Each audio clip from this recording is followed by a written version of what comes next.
So, good afternoon. Today, I am here with Farnoosh and myself, and we are here to bring you the chart of Queen Elizabeth II. And this chart is being done in whole sign. Now, for fair disclosure, Farnoosh is a degree holding medical astrologer, and I am a student at this time of medical astrology. Both Farnoosh and I met through participating in another astrology program that was a psychological astrology program that is a 2-year program. So we've had some time, although not that long, to familiarize ourselves with each other and our style of readings. Now, I am a psychological, psychic, tarot card, astrology reader, and I have a good deal of Uranus. So some of the way I see the natal chart or the readings is going to be a bit out of the box. And so to be fair, this is one of my truths. And Farnoosh, however, will begin this reading, and she is a very competent and traditional medical reader. And that'll help me, obviously, to stay on track because I get pretty esoteric. So I would say that to expect from both of us a little bit of a balancing between the esoteric type of reading versus the really just down to earth medical chart reading. Now, when we started this chart process, I would say we started it 3 weeks ago or so, where we decided that we were going to select her after her death, which was, oh my goodness, do I have the date written down here? September 8th, 2022, at age 96. And there's been a good deal of fanfare what all of this means for all of us in terms of a global perspective.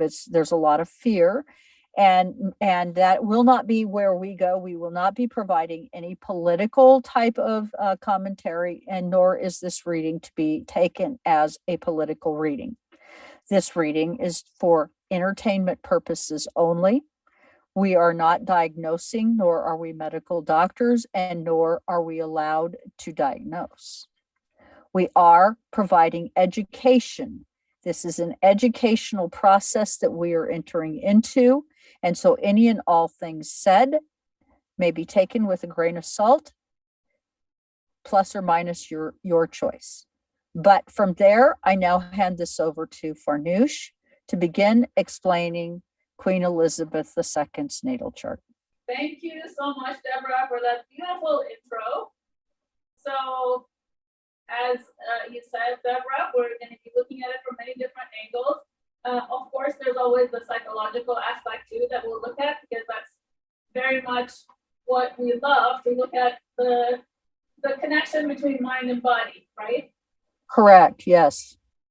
So I'm looking at Queen Elizabeth II's chart, born April 21st, 1926 at 2:40 a.m. in Mayfair, England. And we're looking at, right now I'm looking at the whole sign. So what we see right now is the whole sign chart, which is what we use for the medical astrology, following the tradition. So the first thing I personally look at right away is the sun. And that's because the sun, of course, it's one of the most important planets in our health. It's our vital force. And certain signs of the zodiac have really strong vital force. Those would be Taurus, Aries, and Scorpio. So Queen Elizabeth, she has sun in Taurus, 0 degrees and 15 seconds, in the 3rd house. It's not aspecting any other planets. And what stood out to me initially was this unaspected sun, as well as the Saturn in Scorpio, very powerful Saturn, next, very close in a 6-degree angle to conjunction to her midheaven. And so midheaven being the top of the chart is very prominent, right? So it's the thing that the figure that she's representing to the public, the midheaven, the 10th house being the Saturn's in the 9th house, but I calculated it to be a conjunct with the midheaven. What about you, Deborah? Would you say that's? I would agree with that very much so. And then if you look at the energy of it going from a Scorpio, something deep and from some alternate past, okay, and then it goes into the 10th house where it's put forward as actionable and fire, but it's also high faith that this was something that was set in motion by some greater cause, that this was, in other words, she was fated to be queen. Right. It's so obvious, and especially if you look at the Placidus, the psychological chart, I think what I see there is what stands out to me is the fact that her ascendant is in Capricorn. So Saturn rules Capricorn. So the first thing I do is always look at the chart ruler, which is the planet that rules the sign of the ascendant. That would be Saturn. And then Saturn's placement up there on the midheaven, Saturn representing authority, someone who is really disciplined and really in charge, like an authority figure, and also represents status. It also represents achievement, high achievement, and someone who's very, very has good physical stamina. I would say also opposite to the Sun in Taurus. So that Saturn and that Sun and their relationship is really, really important here, I would say. When we look at it both psychologically as far as her personality and also her physical stamina and her, she lived to be old age. She lived to the old age, and Saturn is the god of old age, right? It represents aging and time. So I think that really speaks of her, and also her physically. You're going to talk more about the physical part, but we could segue into that. Where so what she's talking about is that when we have Moon in Taurus, our vital force is really high. Now we're going to go over to the ascendant, and we're going to talk about some of the strategies that we as astrologers might use. And one of them is something that I used and that Farnoosh and I discussed. And I'm looking around for my little book that I had, but it's called Body Types, written by Judith Hill. And here is the cover, if you can see it. And you can see that it has zodiacal man on it. Okay. And we'll talk about that as well. But what we're going to talk about right now is body type. I couldn't see the cover. Oh, you can't see the cover? No, I couldn't see it. I can only see a blank space. Okay. Can you see it now? Nope. Higher. I think you have to hold it higher. Okay. How about here? A little bit. I can only see the top of it. I think you have to hold it a lot higher. Okay, here, let's try this. Tell me when you see it. All right, I'm going to just not worry about it because we're having a hard time getting that in the camera. Stand up and look and show it, it seems like. Yeah, but I'm sitting in my car. So for disclosure, people, I'm on a camping trip in Volcano National Park. I have chosen to come here to study. It helps me to study here in this environment. So what we're talking about is a Piscean body type. Okay, her ascendant in Pisces. And you see that in addition to her being a Pisces body type, she's also got Venus, which is going to make her a type 2 body type. There are 2 types, Piscean. One is going to be kind of a little bit more demure, a little less out there. It's going to be a little bit more watery, liquidy. They're going to be a little heavier. They're going to have a little bit rounder, more apple-shaped type of body. Their face is going to have a little bit bigger, more pronounced features. Their lips are going to be bigger, their nose, their eyes, their chin is going to jut a little differently. The Piscean body type 1 is one type of energy. And then what we have here with Queen Elizabeth is the second expression of Pisces, and this is per Judith Hill's book, so I want to make sure I'm offering proper credit. And this is Judith Hill, the Astrological Body Types. Very good book, very worth getting. But at any rate, that Queen Elizabeth had a more of a like a fairy being, a fairy folk, and an elf, or facial features that were small and delicate. She was pretty, with a really upturned nose and fine build. She had lovely eyes. She just was beautiful. She was small. She had some Mercury petiteness, and in some ways was able to put across the sweetness of Mercury with the sweetness of a Venusian. And one of the paintings that reminds me of her is the Mona Lisa, because it's a very stoic painting of this little dainty woman that we've all really been enamored with over the years. And she's a Virgo type. So just do keep in mind that no matter what, when you're using body types, there's a lot to be considered. So it's you would want to really have a lot of very big time skills. And so by the time we're getting back to Mona Lisa, we're talking a Virgo like grace and detail. So in some regards, what was interesting about Queen Elizabeth, and what is interesting about her chart from a whole sign perspective, is that she has all of these little interesting details, right? For a princess, that's perfect, right? So, but what I guess I would like to kind of direct back towards you, Farnoosh, is her sun is in 0 degrees in the third house in Taurus, and it is below the horizon. So in other words, she was born in the cold of night, okay, at 2:40 a.m.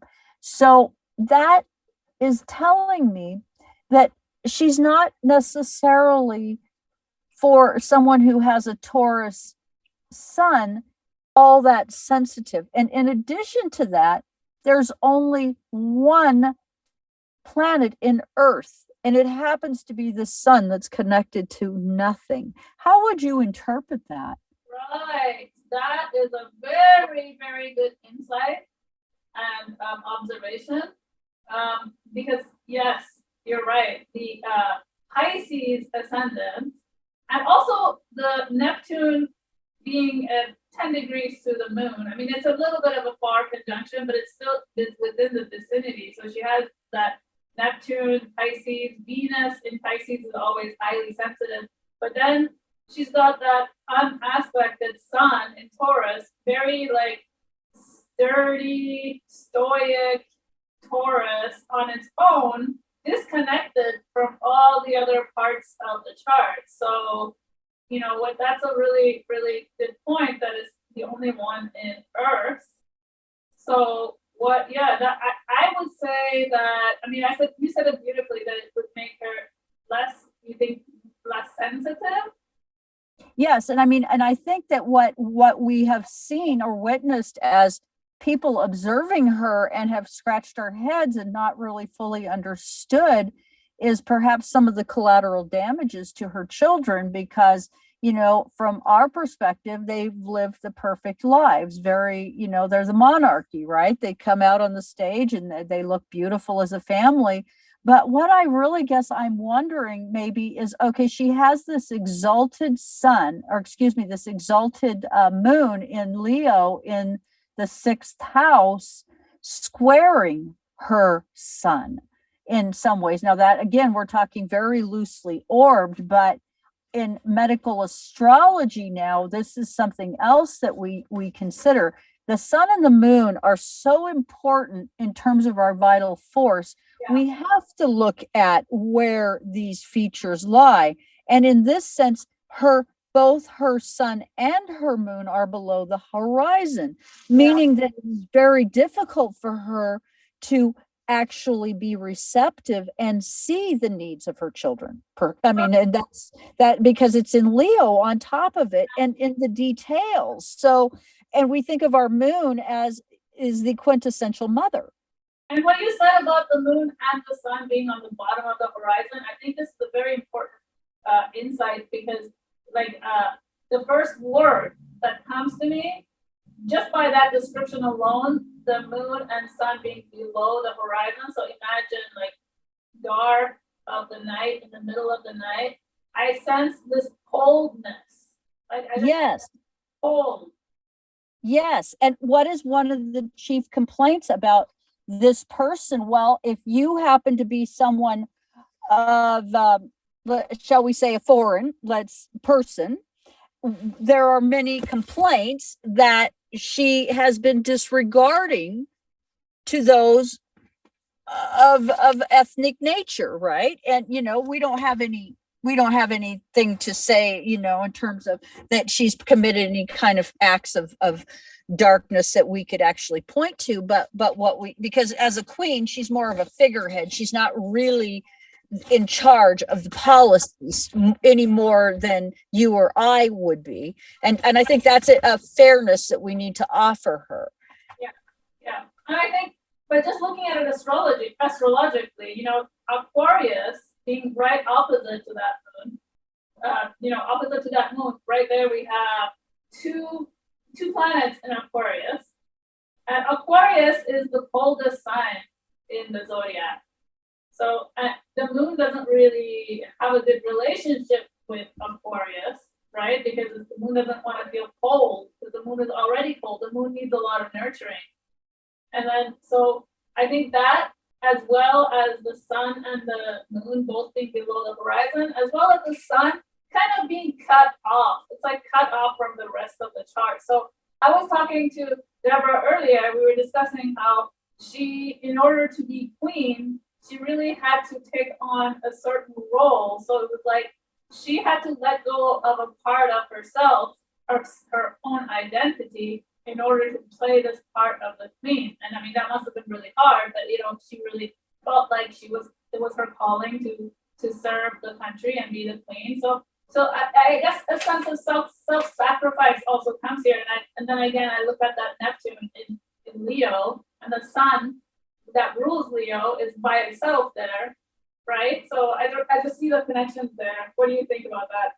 Well, and I see one other really right along in line with this is you look at the Neptune 22 degrees opposite the Jupiter 22 degrees, conjunct Mars, and then we're going to go opposite again the moon. Okay, and so this is an interesting little story. One of the things that we did in preparation for this reading was we both watched the video from Netflix called The Crown, and it's the very first series, the very first one. And so what you're seeing right here in this, reflected in this chart directly, was when the king approached Philip, her husband, who is now the father of 3 children, and the king is now dying. And so we're talking now in the 12th house of loss.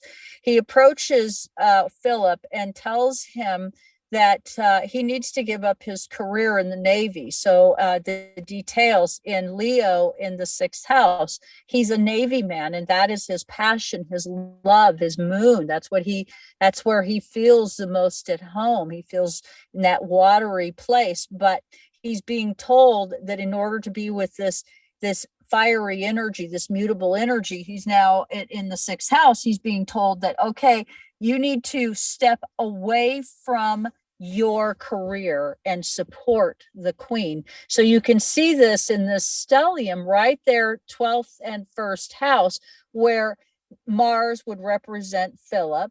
Jupiter would be him losing his career right there, 22 degrees. Then going on the ascendant to support the queen in Venus and have it look beautiful. But then go on and look at, and that it was shocking and upsetting to him. And it was a huge loss. And then note that he had to start thinking differently in order to collect himself and move on. Can I just pause and say something? Like, Sure. something. Okay, so that was really beautiful, but I was just laughing in my head because right away, we are such psychological astrologers. Like we're reading the chart psychologically now. Right, And but that's the foundation for the reading itself, I believe, because it sets up maybe why she died. but the thing is, though, when we look at something psychologically, shouldn't we be looking at Placidus then? No. Mm-mm. No? No. Psychological is as medical as the brain is. As this is where we do not respect the truth. The brain is just as medical as any part of the body. Right, but how would our reading be different if we were looking at Placidus?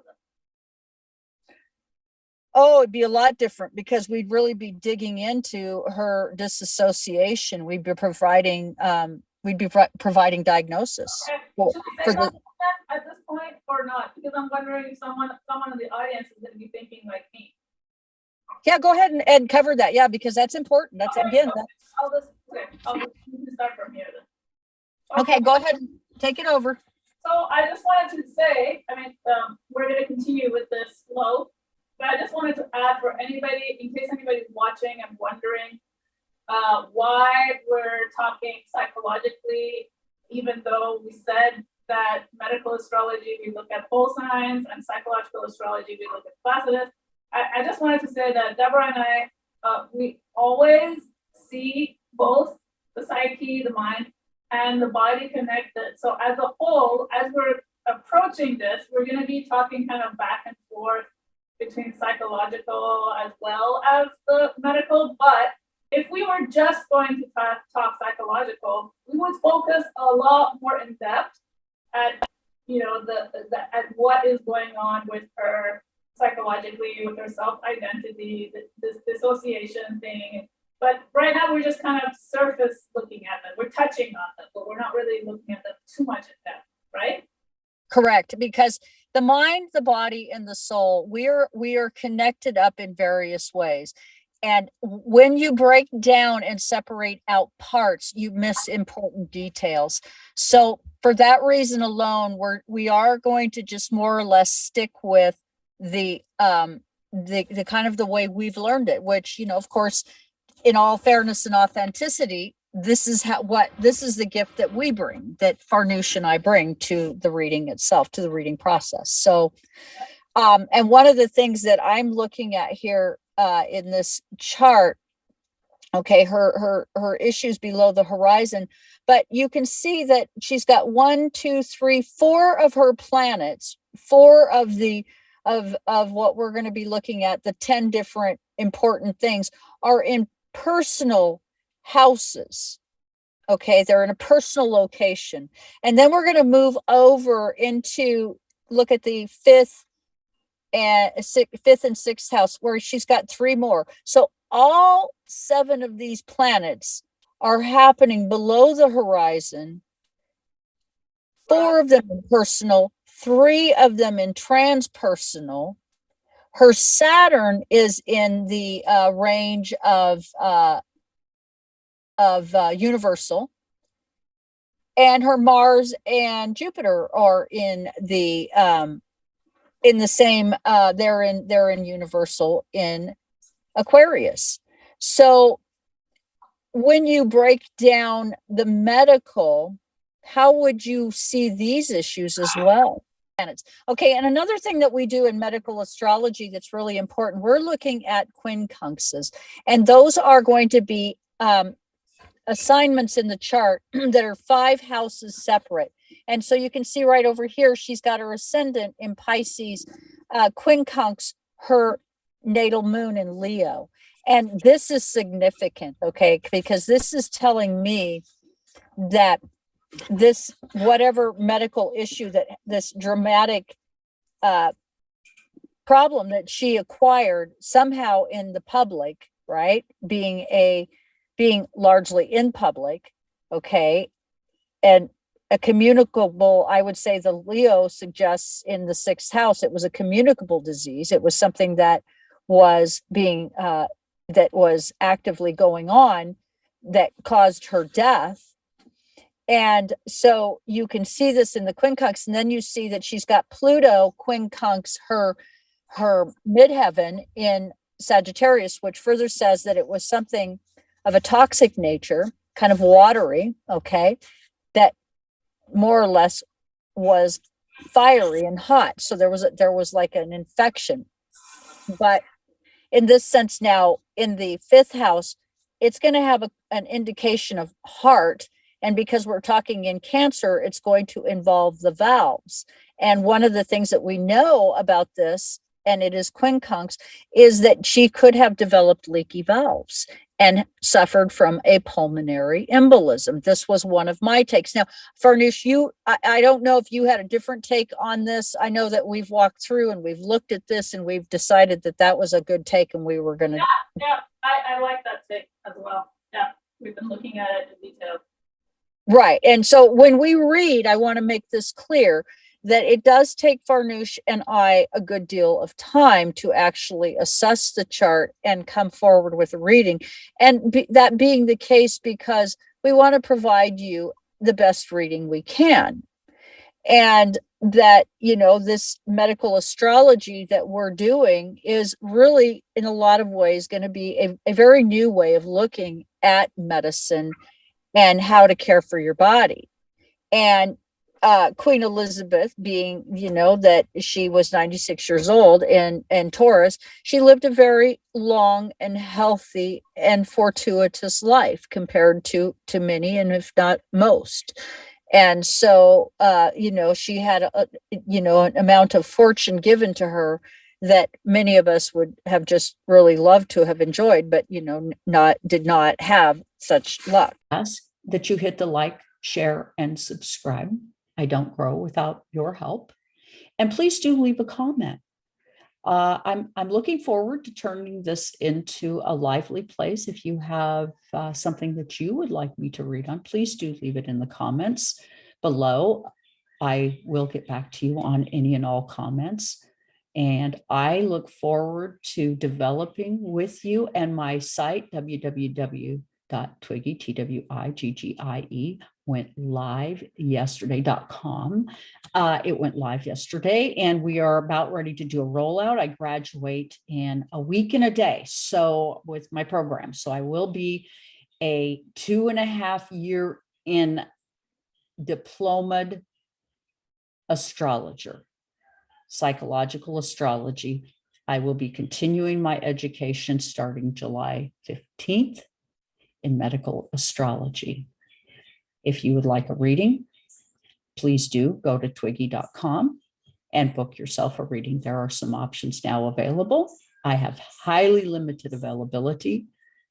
So with that, please do hit the like, share, and subscribe, and join me in this wonderful journey that I'm about to take off on. Thank you so much for being here today.